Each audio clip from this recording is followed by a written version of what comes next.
हूँ। हिमालय की गोद में बसा उत्तराखंड प्रकृति की अमूल्य धरोहर है।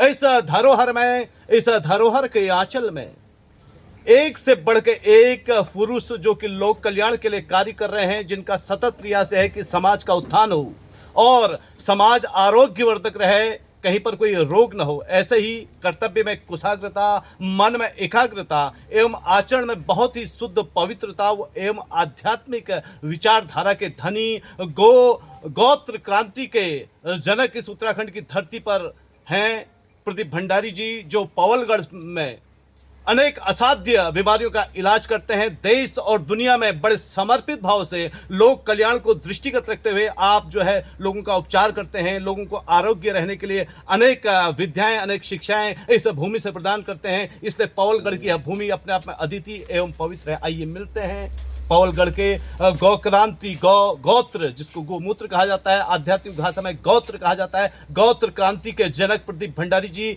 जिन्होंने अनेक असाध्य बीमारियों का उपचार किया है। भंडारी जी, आपका बहुत बहुत स्वागत है और आपसे यह जानना चाहेंगे कि सबसे पहले इस पवलगढ़ की धरती से आप अपने संदेश में, ताकि लोग निरोगी रहें, स्वस्थ रहें, इस बारे में क्या कहना चाहेंगे? सबसे पहले आप सबका धन्यवाद है और स्वागत है जी कि आप लोग के मन में ये विचारधारा आई है कि लोगों तक यहाँ का एक संदेश दिया जाए और लोगों को बचाने के लिए जो जिस दिशा में आप लोग प्रयास कर रहे हैं, तो जहाँ अगर हम एक और लोगों के लिए धन्यवाद के पात्र हैं, तो मेरी ओर से आप सभी लोग धन्यवाद के पात्र हैं कि आप लोगों ने इस बीड़े को उठाया है कि लोगों को बचाने का, लोगों के घरों को बचाने का, उनकी आर्थिक स्थिति को सुदृढ़ करने का जो जिम्मा आप लोगों ने भी अपने मन में लिया है। तो आप स्वयं, आपको आपकी प्रकृति रक्षा करेगी, हिमालय आपकी मदद करेगा, ऐसा मेरा विश्वास है। बहुत सुंदर बात आपने कही कि प्रकृति और हिमालय दोनों ही अद्भुत हैं और हिमालय के बिना तो पूरा संसार अधूरा है। और हिमालय के आंचल में आप बहुत ही शानदार संदेश लोगों को दे रहे हैं और निरोगी काया रहे, इसके लिए भी आप अपनी ओर से प्रयास कर रहे हैं। गुरुजी, आज के समय में केवल आपसे यह जानना चाहेंगे कि वर्तमान समय में जो नशे का प्रचलन है, इस नशे के प्रचलन के कारण अनेक बीमारियाँ उत्पन्न हो रही, लेकिन स्थानीय युवाओं को आपके नाम क्या संबोधन रहेगा? देखिए, एक तो सबसे बड़ी बात यह है, सवाल बहुत बढ़िया है आपका, लेकिन एक सबसे बड़ा सवाल यह है कि जो बच्चा पढ़ लिख रहा है, उसको हम पढ़ाई लिखाई के संग एक अच्छा, एक एजुकेटेड पर्सन तो हम उसे बना रहे हैं, लेकिन हम एक अच्छा इंसान बनाने में कामयाब नहीं हो पा रहे हैं उसे। बहुत सुंदर। क्योंकि कम समय में अधिक पाने की लालसा, इसने आज पूरे युवाओं को पथभ्रष्ट करके रख दिया है। बहुत सुंदर। ये सबसे बड़ा सवाल है, कम समय में अधिक पाने की लालसा। हमको हम कहते हैं ठीक है, उसे चाइनीज आनी चाहिए, उसे जापानीज आनी चाहिए, उसे फ्रेंच आनी चाहिए, वो कन्नड़, मलयालम, तेलुगु, तमिल, वो सब भाषाओं का ज्ञाता हो, वो गणित का ज्ञाता हो, वो फिजिक्स को जाने, केमिस्ट्री को जाने, वो सारे विषय को जाने, लेकिन उस सबसे पहले है कि वो एक अच्छा मनुष्य बने जो लोगों की यादों में जिंदा रह सके। बहुत सुंदर बात आपने कही गुरुजी, मानवता से बड़ा कोई धर्म नहीं है, मनुष्य बनना पहले नितांत आवश्यक है। और गाय हमारे सनातन संस्कृति की एक अभिन्न अंग रही है। गो मूत्र, जिसको हम गोत्र कहते हैं, गुरुजी उसकी थोड़ी सी संक्षिप्त विशेषताएं क्या हैं आपके शब्दों में? आपने किस रूप में उसको महसूस किया है? आपके यहाँ जो विभिन्न मरीज आए हैं दूर दराज क्षेत्रों से, देश के विभिन्न भागों से, ये किस तरह से इस चीज़ को महसूस करते हैं? और यह प्रेरणा आपको, कि लोक कल्याण की प्रेरणा आधुनिक युग में हर किसी के पास नहीं है, क्योंकि आधुनिक समय में लोग पैसे के पीछे भाग रहे हैं, और ऐसे समय में भी आप केवल लोक कल्याण को दृष्टिगत रखते ही अपना पावन कर्तव्य कर रहे हैं, तो यह प्रेरणा आपको कहाँ से मिली और गौमूत्र की क्या विशेषताएं हैं? देखिए, बहुत ही बढ़िया सवाल आपका है। इस प्रेरणा के स्रोत हिमालय के तपस्वी हैं, हिमालय के योगी हैं, हिमालय के ऋषि मुनि हैं, और हम लोग जो भी काम आज यहाँ पर कर रहे हैं, इसमें ये मैं आज तक नहीं कहा हूँ और न कभी भविष्य में कहूँगा कि इसमें हमने कुछ किया।